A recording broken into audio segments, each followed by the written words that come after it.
Hello, this is Mr. Evilcheese. And I'm okay. What? I'm okay. And this is our review of the NECA Ultimate Ghostface action figure from the movie Scream. And I just noticed that it doesn't say Scream on the box. Does it really not? That's weird. Nowhere. That is weird. They did not get the rights to the name Scream. Whatever.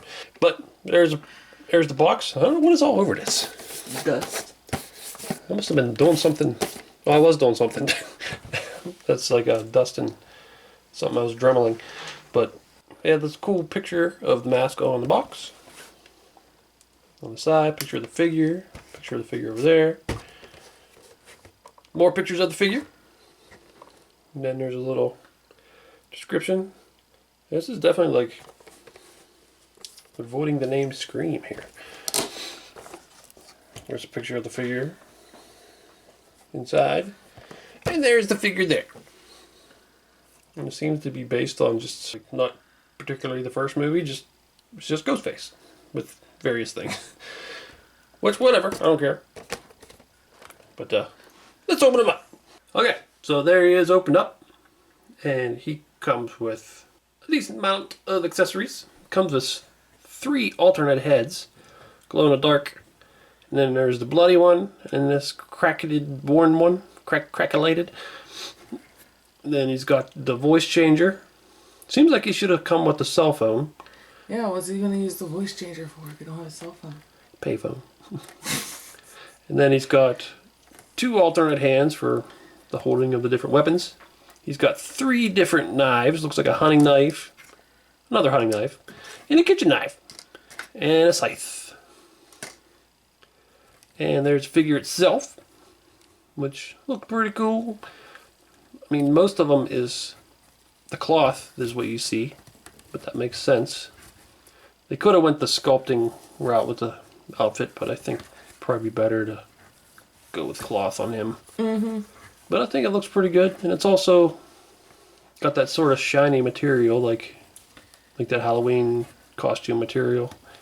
Yeah, it was very noticeable in the movie how shimmery it was. Yeah, and they got it there, so that's pretty cool. I did see some complaints from people saying that this should go lower, but I was actually paying attention because we watched it the night before we were doing this review.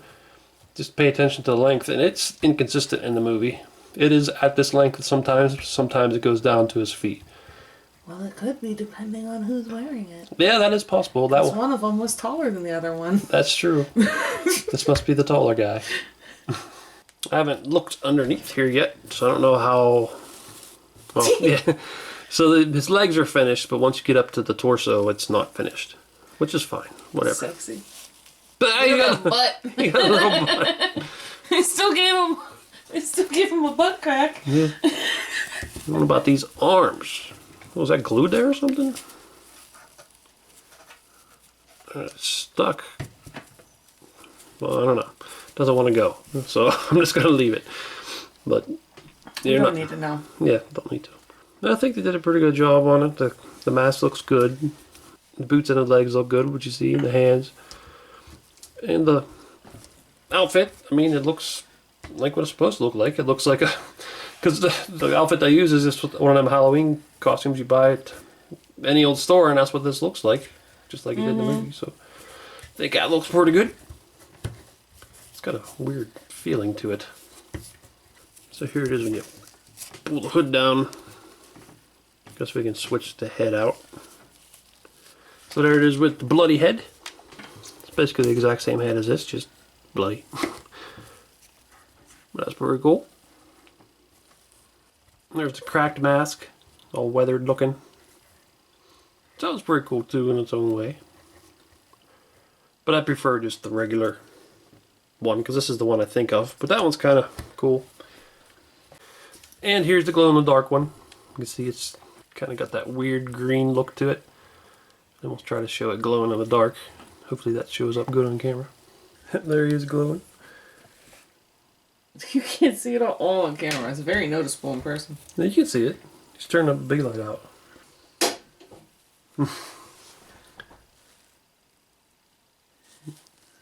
It's pretty creepy. I like it.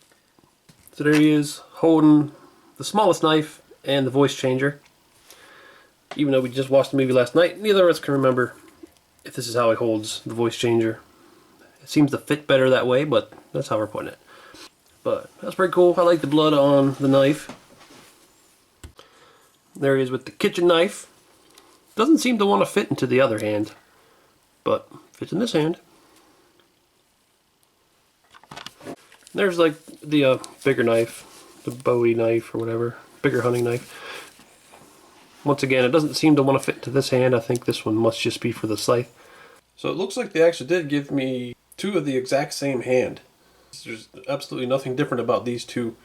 I think I'm supposed to get a more open hand. That's probably why I can't get some of the knives to fit in this one. So I ended up cutting one of these so that the thumb and fingers can come apart. And now it can hold all the knives. So there he is holding a scythe, which is pretty cool. Really looks like a Grim Reaper looking costume now. And I didn't realize these open hands, or these holding hands are flexible. So that's cool.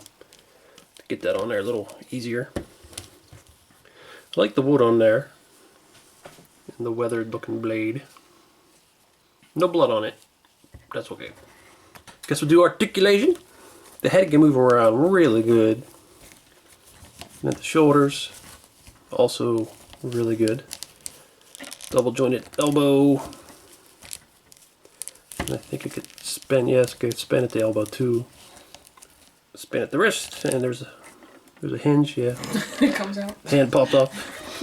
At the torso, there's a joint right there on a ball joint. So really good articulation. And the hips, really good there too. And the knee is a single joint. Why? I don't know. I mean, so much articulation, I think you can get most of what you'd want out of this. He does have very good articulation, but the fact that the knees aren't double jointed doesn't make sense to me because they're covered. Yeah. But you can spin there too. Down the ankles. There's a hinge. You can tilt. So his articulation's really good. You can get him in, I'd say, most poses you'd want to get him into. Which is awesome. I love his little flelly things too. Like if I pose him, I'd probably want his flelly things out, at least one arm. Macho Man Grim Reaper. And there he is next to Macho Man. They would make a good tag team. You could fling around their stuff. Macho Man will hit him with a chair and then Ghostface will stab him to death. They'll win every match. Yeah. And here's Ghostface putting himself into the scream painting, giving the screaming guy a reason to scream. So here he is next to a bunch of the other Ultimate NECA horror figures. And I do consider Ghostface to be like a major slasher character, but I feel weird considering him like being part of like what I consider like Freddy, Jason, Michael, and them, because they are who they are. Like Michael's Michael and Freddy's Freddy and so on. But Ghostface, you don't know who's in there. It could be different people, and that kind of... Like Ghostface is not Ghostface. There's other people. Like, it could be the guys from the first movie, or it could be, like, I don't know, anybody. Ghostface is the costume and not the person. Yeah. So that's one thing that kind of bugs me. Like, there's always pictures of all the horror characters together, and when Ghostface is next to Freddy and Jason, it just kind of bugs me. And I do like Scream, but it's just...